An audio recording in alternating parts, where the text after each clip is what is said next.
솔로몬의 세입금의 무게가 금 666달란트요. 그 외에 또 무역상과 객상들이 가져온 것이 있고 아라비아 왕들과 그 나라 방백들도 금과 은을 솔로몬에게 가져온지라. 솔로몬 왕이 쳐서 느린 금으로 큰 방패 200개를 만들었으니 방패 하나에 든 금이 600세겔이며 또 쳐서 느린 금으로 작은 방패 300개를 만들었으니 방패 하나에 든 금이 300세겔이라.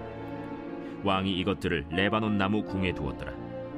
왕이 또 상하로 큰 보좌를 만들고 순금으로 입혔으니 그 보좌에는 6층계와 금발판이 있어 보좌와 이어졌고 앉는 자리 양쪽에는 팔걸이가 있고 팔걸이 곁에는 사자가 하나씩 섰으며 또 12사자가 있어 그 6층계 양쪽에 섰으니 어떤 나라에도 이같이 만든 것이 없었더라.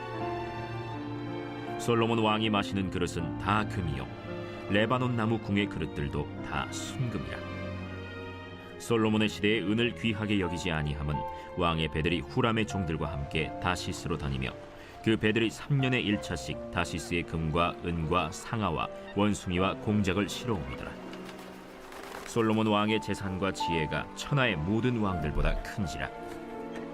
천하의 열왕이 하나님께서 솔로몬의 마음에 주신 지혜를 들으며 그의 얼굴을 보기 원하여 각기 예물을 가지고 왔으니 곧 은그릇과 금그릇과 의복과 갑옷과 향품과 말과 노새라. 해마다 정한 수가 있었더라. 솔로몬의 병거매에는 말의 외양간은 4천이요 마병은 12,000명이라. 병거성에도 두고 예루살렘 왕에게도 두었으며 솔로몬이 유브라데 강에서부터 블레셋 땅과 애굽 지경까지의 모든 왕을 다스렸으며 왕이 예루살렘에서 은을 돌같이 흔하게 하고 백향목을 평지에 뽕나무같이 많게 하였더라. 솔로몬을 위하여 애국과 각국에서 말들을 가져왔더라. 이외에 솔로몬의 시종 행적은 선지자 나단의 글과 실로 사람 아히야의 예언과 선견자 id도의 묵시책 곧 id도가 느밧의 아들 여로보암에 대하여 쓴 책에 기록되지 아니하였느냐. 솔로몬이 예루살렘에서 온 이스라엘을 다스린 지 40년이라. 솔로몬이 그의 조상들과 함께 자매 그의 아버지 다윗의 성에 장사되고 그의 아들 르호보암이 대신하여 왕이 되니라.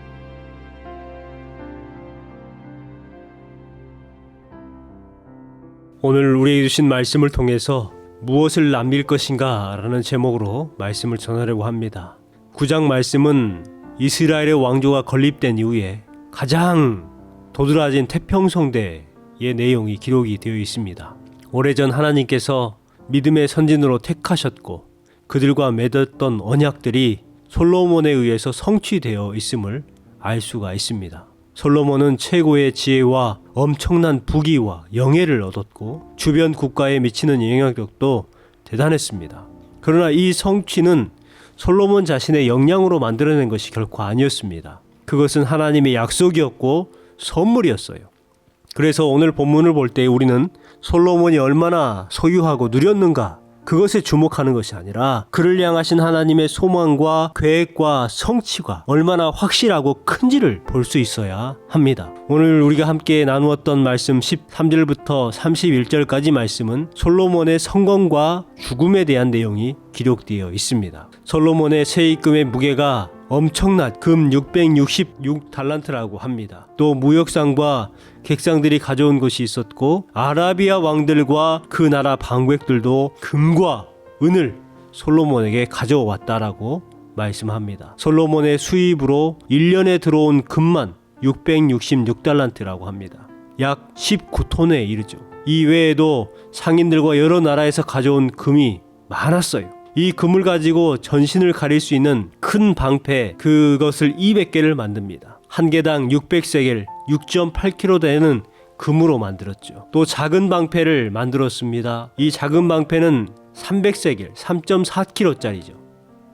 300개를 만들었습니다. 이것만이 아닙니다. 상화로 보좌를 만들고 그 위에다가 금을 입혔습니다. 보좌 양 옆에는 사자상으로 만들어 세웠고 보좌 안에는 6개의 계단이 있었는데 그곳에도 양쪽으로 사자상이 하나씩 있었기 때문에 모두 12개가 있었습니다. 백수의 제왕이 사자이듯이 자신이 최고의 권좌에 앉아서 세상을 다스리는 존재라는 것을 표현한 것입니다. 이런 경제적인 부분만 아니라 이스라엘의 국방의 위력 또한 대단했다는 것을 우리는 알 수가 있습니다.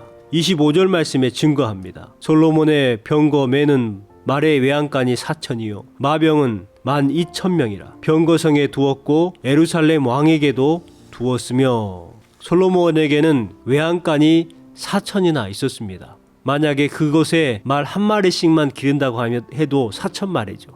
2마리씩을 기른다면 8,000마리입니다. 3마리씩만 기른다고 해도 12,000마리예요. 그런데 외양간에 말 3마리만 기르겠습니까? 더 많이 길렀죠. 이것은 솔로몬이 이스라엘 나라가 강해져 있는 군사력을 지니고 있음을 의미하고 있지만 또한 이 말씀을 통해서 우리가 알 수 있는 것은 솔로몬이 하나님의 말씀을 마음에 새기지 않았다는 것을 표현하는 것을 의미하기도 합니다. 왜냐하면 신명기에 보면 하나님께서 왕들에게 명령하신 명령이 기록되어 있습니다. 왕을 세우셔서 그 왕들에게 하지 말아야 될 것에 대해서 이야기를 하셨는데 그 중에 한 가지가 신명기 17장 16절 말씀에 기록되어 있습니다. 그는 마병을 많이 두지 말 것이요 병마를 많이 얻으려고 그 백성을 애굽으로 돌아가게 하지 말 것이니 이는 여호와께서 너희에게 이르시기를 너희가 이후에는 그 길로 다시 돌아가지 말 것이라 하셨음이며 하나님께서는 왕으로 하여금 말을 많이 두지 말라고 했습니다. 이것은 이스라엘 나라가 군사력이나 경제력으로 살아가는 나라가 아니라 하나님의 도우심과 역사심으로 생존해가는 나라라는 것을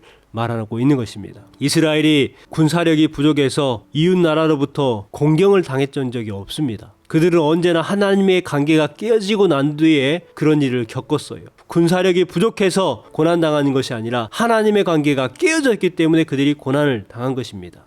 솔로몬은 이것을 알아야 했으나 솔로몬도 사람인지라 군사력을 의지하려고 했습니다. 하나님께서 이스라엘 백성들을 깨우치기 위해서 사용했던 도구가 주변 나라에 있다는 것을 알아야 했는데 그것을 몰랐던 것입니다. 솔로몬은 눈에 보이지 아니하시는 하나님보다 눈에 보이는 경제력을, 군사력을 더 신뢰했습니다. 심지어 하나님께서 애굽으로 가서 말을 가져오지 말라고 구체적으로 명시했음에도 불구하고 애굽산 말을 가져와서 기르는 모습, 군사력으로는 막강한 힘을 가졌을런지 몰라도 영적으로는 무기력해졌습니다. 또 세상적으로 성공했을지 몰라도 하나님 보시기에는 아주 가난한 인생으로 바뀌었습니다. 얼마나 초라하게 여기셨으면 예수님께서 들에 핀 꽃이 솔로몬의 모든 영광보다 낫다라고 하셨어요. 솔로몬의 마지막 30절 31절에 이렇게 증거합니다. 솔로몬이 예루살렘에서 온 이스라엘을 다스린 지 40년이라 솔로몬이 그의 조상들과 함께 자매 그의 아버지 다윗의 성에 장사되고 그의 아들 르호보암이 대신하여 왕이 되니라. 천하를 호령하던 솔로몬도 마침내 세상을 떠났습니다. 이것은 하나님께서 정하신 진리입니다. 이 땅을 어떻게 살았든지 간에 끝날 때는 누구에게나 있다는 것입니다. 솔로몬은 참 많은 것을 남겼습니다. 성전도 남기고 웅장한 왕궁도 남겼어요. 그러나 그 건축으로 인해서 백성들에게 깊은 상처도 남겼습니다. 그 상처로 말미암아 그 아들 르호보암 때에 이 나라가 두동강이 나고 말았습니다. 그래서 우리가 많은 것보다 바른 것을 남기는 것이 훨씬 더 중요하다는 것을 우리에게 알려줍니다. 오늘 본문에서 한 가지를 마음에 새길 것이 있습니다. 그것은 하나님보다 하나님께서 주신 것을 더 관심을 가지면 인생이 무너진다는 거예요. 솔로몬은 하나님께 관심을 가진 것이 아니라 하나님께서 주신 것에 관심을 가졌습니다. 그래서 풍요와 많은 물질들에 관심을 가졌고 그것을 통해서 경제적으로 왕성한 것을 관심을 가졌습니다. 하나님께서는요, 하나님께서 주신 것에 관심을 갖는 것을 싫어하십니다. 하나님이 관심이 되길 원하시는 것이죠. 만약에 하나님께서 주신 것에 사람이 관심을 갖는다면 하나님께서는 그 관심 갖는 것을 결국은 가져가시는 것입니다. 우리가 지금 무엇을 갖고 있든지 또 무엇을 성취하든 간에 그것이 우리로 하여금 하나님과의 가까이 가게 만드는 것이 돼야지 하나님과 거리가 멀어지게 하는 관계가 된다면 그것은 화근이 되는 것입니다. 그래서 지금 내가 갖고 있는 것, 하고 있는 것이 무엇이든 간에 우리는 하나님을 더욱더 바라볼 수 있는 삶을 살아가야 합니다. 감사하는 삶을 살아가야 하는 것이죠. 오늘 하루도 솔로몬이 누렸던 영화를 꿈꾸기보다는 그 영화의 근원되셨던 하나님께 예배를 드리고 교제하는 것을 더 소망하는 하루의 삶이 되시기를 주님의 이름으로 축원합니다.